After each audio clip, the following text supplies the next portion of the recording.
There is nothing special about white people, and they will never love us. They will never love a black skin. So, like it or not, our biggest issue yilabantu laba bangazi bahlale nabantu abamhlophe bafunde nabo bahlale nabe deskin bebabone noma tertiary ukuthi babehave kanjani. Yabona, voting for a white skin bathu bani lo uDr Ngazi Peter Groenewald yabona nonsense at its highest level. Sikule simo lesi wena ucabanga ukuthi solution ukuthi kuyofaka white skin uzo understand kangcono uchashazwe white skin. We voted for government lo osiphathile wasixhaphaza for 30 years. Asangamhold accountable. Senzo MEC no minister abangazi ukuthi basemsebenzini lapha engathi mabezi service delivery ebasenzela ifavor. Sabapha leyo privilege leyo sangabalandelela sangaba hold accountable mangabe izinto engahambi kahle. So by us and them failing to hold each other accountable, then we decide to go to the white skin is better than us. No, ayikho into kanjalo.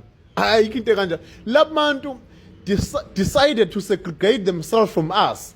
Bayihlala emaplazini ubantu abamhlophe make babona ukuthi indawo mhlambe ipopulation yakhula abantu abamnyama basuka bayohlala kwenye indawo. Bengabantu bayohlala endaweni ezibizayo ngoba abakudinga eduzane kwabo. There is so much of racism. Go to Western Cape, my institutions, go UCT Stellenbosch, nago University of Pretoria. Awusoze walingana nomuntu omhlophe.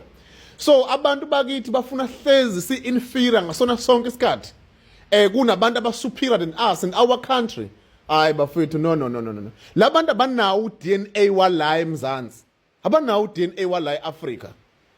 Yabona nje sana inkinga kakhulu eyithe kuba serious ukuthi ngathiwa mhlambe siyovotela umuntu omhlophe. Uyabona the first thing mhlambe ngathiwa kukhulunywa ngayo mangathiwa siyahlangana.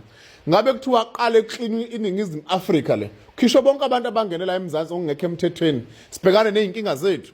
Ngoba hayi ngoba kune high unemployment engakanani. Into eyinkinga we are competing for limited resources with other countries are influxing in our country.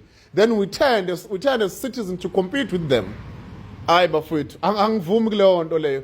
Ukuthi abantu bakithi ingqondo zaba ngazi ukuthi kanjani. uANC usichaphaza ngakasubukelelile. Behleli lapha emva kuvotwa nje kuphela. Ominister bonke laba khona bebezazi bewonkulunkulu bethu bekhohliwe ukuthi basemsebenzini. Asikaze sibaphanishe ngale nto leyo. So into esesizovuka after 30 years.